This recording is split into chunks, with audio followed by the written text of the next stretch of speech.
Dr. Hokehe Echo is an integrative pediatrician and ADHD autism expert empowering families of neurodivergent children. Through her virtual practice, Glow Pediatrics, she provides nationwide autism ADHD evaluations and holistic care. A fellow of the American Academy of Pediatrics and TEDx speaker, Dr. Echo has been featured in Black Enterprise, Business Insider, and more. She hosts the Brain Power with Dr. Echo podcast and speaks at conferences on brain health strategies for autism and ADHD. Dr. Erica Calcutt, a board-certified clinical neuropsychologist, leads psychological and neuropsychological testing at LifeStance Health as Executive Clinical Director.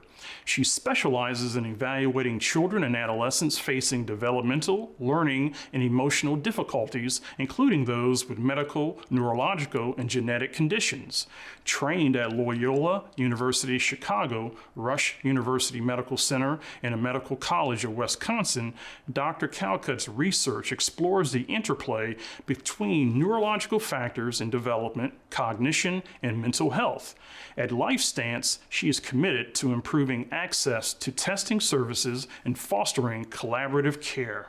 Dr. Nancy Wood is a leading expert in neurodiversity and human services, focusing on creating inclusive environments for individuals with learning differences. As an assistant professor at Beacon College, the nation's first college dedicated to students with learning disabilities and ADHD, she brings her expertise directly to the classroom. Dr. Wood holds a PhD in human services with a concentration in healthcare administration. Her research and publications explore mental health advocacy and innovative approaches to supporting neurodiverse populations, including the therapeutic applications of animal-assisted interventions. And we're going to start our conversation with Dr. Echo. So Dr. Echo, what are some of the common emotional challenges that neurotypical children who are siblings of neurodivergent children encounter? So a lot of neurotypical siblings often feel isolated from their peers because they may not have the same experiences that at home with having a sibling that's neurodiverse. In addition to that, they do harbor a lot of resentment and jealousy because of the perceived increased attention their neurodiverse sibling may have.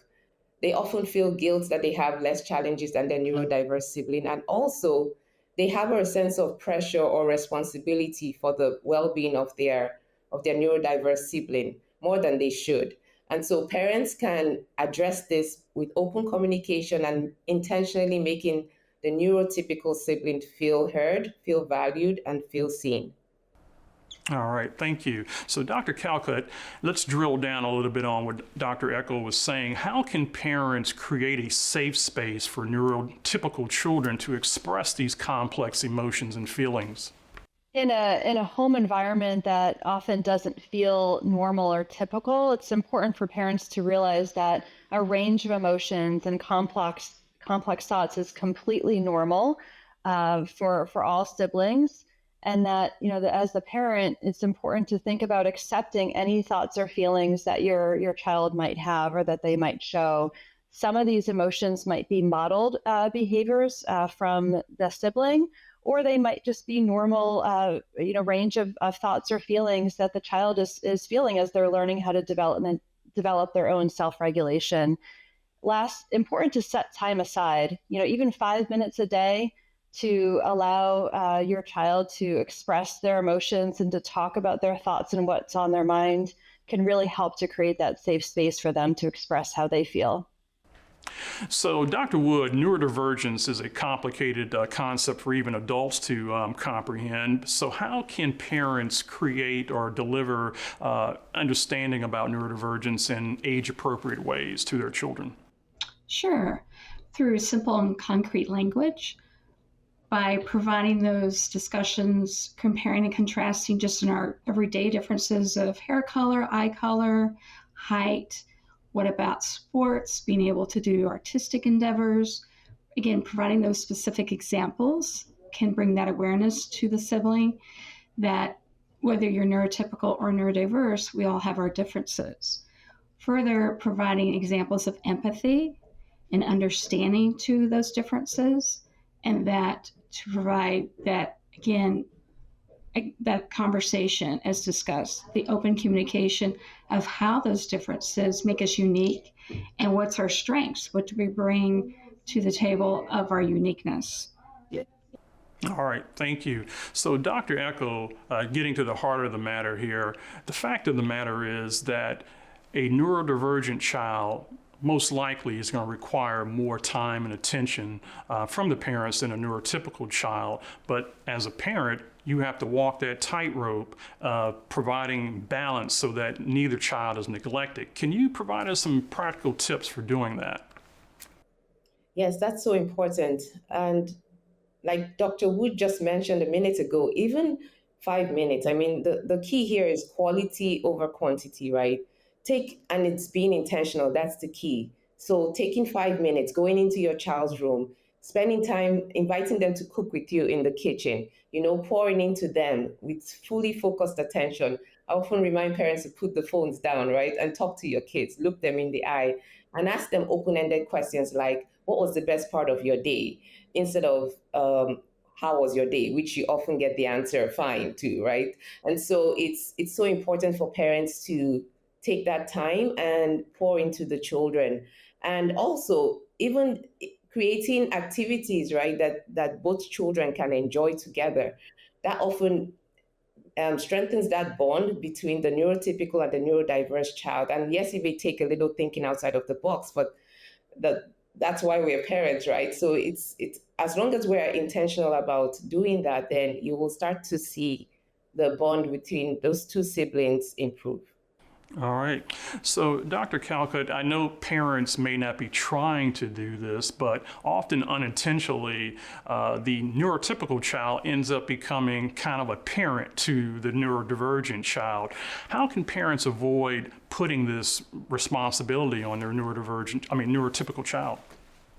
Well, you're right that many parents of neurodivergent children don't intentionally place that extra burden or responsibility on their neurotypical children, but it does happen. We know from studies that neurotypical children of neurodivergent siblings do grow up faster. They feel more responsibility, that they have additional pressures or stress that their peers often don't have. So important for parents to really recognize when an imbalance is happening. Know that it's likely going to happen, and reflect on the day and think, gee, where did my neurotypical child spend their time that day? Is there imbalance? And once you can recognize if that imbalance is there or where it happens, then you seek to balance and ensure that they have what we call free days or free time. Might even be an hour, could even be as short as 10 minutes, where they really are directly told, you don't have responsibility during this time. You may choose the activity that you would like to engage in. And I recognize and see you to know that you have additional responsibility because of our home life. And as your parent, I really want to ensure that you have that time to yourself, and that as a parent, I'm going to work hard to strike that balance in your day. Dr. Wood, are there any potential long-term implications for a neurotypical child who doesn't receive the attention and support for dealing with this dynamic in their home? Unfortunately, there is. The research shows that a neurotypical child may experience further anxiety and stress, as well as perhaps depression, and that will extend into their adulthood with, as my colleagues mentioned, that concern of, I'm taking care of my neurodivergent sibling now. How will that look like as I become an adult? So, as well as it could also impact not only their mental and physical health, but perhaps their financial health, in making those decisions of my job outlook might be, how might I save for my own future, family planning. So it's the sooner that there's that early intervention as a family with parents, the better the outcomes, and also the opportunity to mitigate those possible long-term effects. Dr. Echo, I wanted to circle back on something you were talking about a little earlier. How can parents intentionally help their neurotypical child and their neurodivergent child foster better relationships despite whatever differences they may have in socializing and so forth? Yes, that's a really important question. A key again is being intentional, right? And studying your children. I like to tell parents to become detectives of their children and seeing what activities that you can create that both children will enjoy. And it's important to point out the strengths of each child to each of the children, right? Because every single child has strengths and things that they're great at and gifts. And so if we don't intentionally point it out, often it's lost in translation. And that goes for both neurodiverse and neurotypical children. And again, I like to encourage parents to strengthen the bonds of the siblings, right? It's important to specifically praise what each child does. So for example, instead of saying great job, you might say, I like the way you took care of your brother. And so that way children are more likely to want to repeat the behavior that they specifically are praised for. All right, thank you. So, Dr. Calcutt, it's important for parents to instill empathy and compassion in their children. That's for every child. But I would imagine that it's even more so important for parents who are rearing neurodivergent and neurotypical kids to teach that empathy and compassion to the neurotypical child. How can they do that effectively?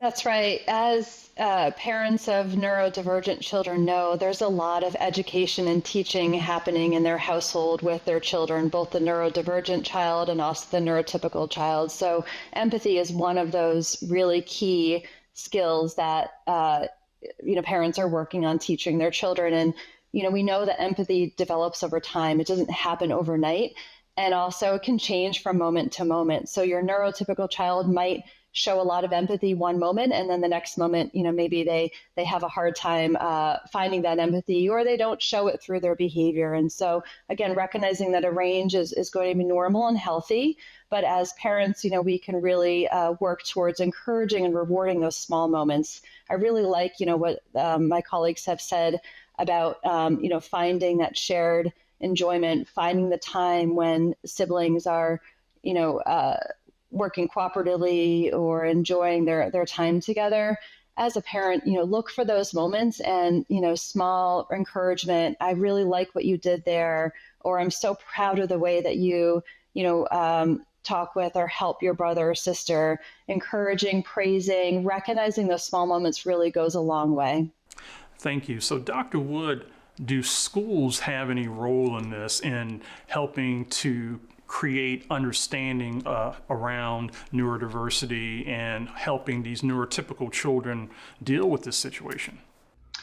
There are some school training that is going on regarding neurodiversity and bringing that information, evidence-based practices to create that sense of empathy as well as further understanding. But there, if by chance that program's unavailable at the school, I encourage a parent to perhaps share an About Me letter with your child's teacher to provide that information to introduce the child's strengths as well as preferred strategies to help the child be successful in class. All right. So, Dr. Echo, there's often an opportunity for the neurotypical child's accomplishments and achievements to get lost in the mix as parents are dealing with whatever stress in situations that the neurodivergent child is dealing with at school. How can they intentionally make sure that these milestones aren't missed?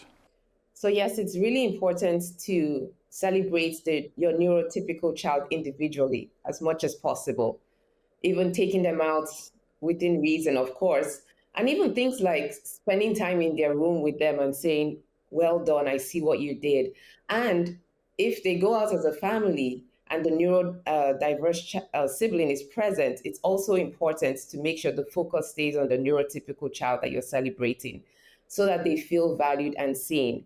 In addition, it's so important for you to encourage the neurotypical child to pursue their passions without guilt. No making side comments about, oh, but your brother or sister needs this. Just encourage them to develop who they are, develop their passions, and so that they are well-rounded. And then in return, they're able to have a better relationship with their neurodiverse sibling. So Dr. Calcutt, how important is it for parents in this family dynamic to teach their children, both neurodivergent and neurotypical, emotional coping mechanisms and emotional regulation strategies? So we know that the developmental course of neurodivergency is fraught with more ups and downs. It can be a bit of a roller coaster at times, and that means that both parents and siblings alike of neurodivergent children have impacts on their sleep. They often experience, feelings of, having limited personal time and increased stress, and that can isolate them and cause some increased loneliness. So accepting that those ups and downs are present and that there will be a range of emotions is really important. As a parent, think through, how do you model and show your emotions?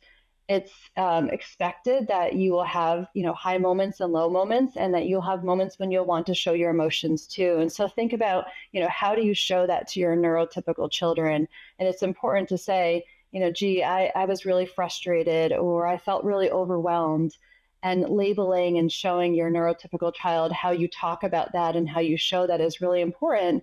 And then as they grow up, that neurotypical child, help them to also label and identify those same emotions, and to know that some moments they might have some really negative and strong emotions and behaviors that go with that. So think about how you can focus on saying not just stop, acting that way, or don't feel that way, and accept that that's normal and healthy for them to have those emotions, and instead reframe to say, how about you show me how you turn it around, or show me how you can take that anger or that sadness and show me how we can have, a really positive time together, or let's, have a really happy moment together, so that they can have that balance.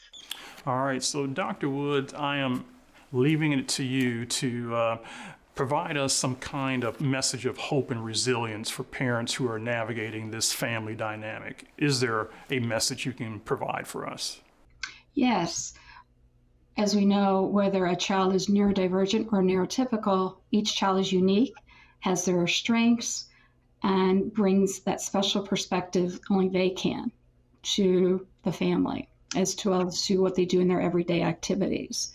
It's important to, as my colleagues have shared, acknowledge those strengths, uniqueness, and provide that positive reinforcement when they are succeeding, and not be focused on the specific milestones or developmental tasks that is expected, but again, celebrate when success has been achieved, whatever that looks like for that child. But more importantly, I think it's important as a parent to think about who your support network is, as well as cultivate that network, whether it's teachers, family members, community members, and of course the self-care piece. As a parent, you can only be the best you can if you don't do your own self-care. So again, I encourage those self-care strategies. All right, well, that's where we're going to have to end our conversation. Dr. Hokehe Echo, Dr. Erica Calcutt, and Dr. Nancy Wood. Thanks for the knowledge.